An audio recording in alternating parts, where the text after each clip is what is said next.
Lautaro মার্টিনেজের গোলে শুরুতেই এগিয়ে গিয়েছিল আর্জেন্টিনা, কিন্তু সেই লিড বেশিক্ষণ ধরে রাখতে পারেনি তারা। আন্তোনিও সানাব্রিয়ার চোখ ধাঁধানো বাইসাইকেল কিকে করা গোলে সমতায় ফিরে প্যারাগুয়ে। এরপর ওমর আলদেরেতের গোলে জয় নিশ্চিত করে স্বাগতিকরা। বিশ্বকাপ বাছাইয়ের ম্যাচে শুরুতে এগিয়ে গিয়েও প্যারাগুয়ের কাছে 2-1 ব্যবধানে হেরেছে আর্জেন্টিনা। দলের এমন হারের দিন রেফারির সিদ্ধান্তে মাঠেই ক্ষোভ ঝেড়েছেন লিওনেল মেসি। ম্যাচের 33তম মিনিটের ঘটনা, ফাউলের জন্য হলুদ কার্ড দেখেন প্যারাগুয়ের ডিফেন্ডার ওমর আলদেরেতে।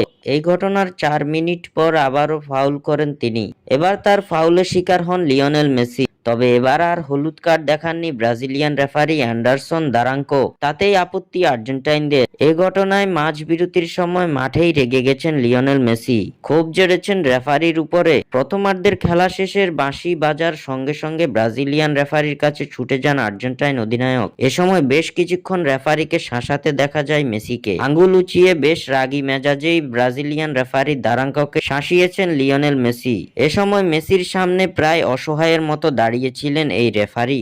স্বাক্ষর থেকে সাদবিন ইসলাম।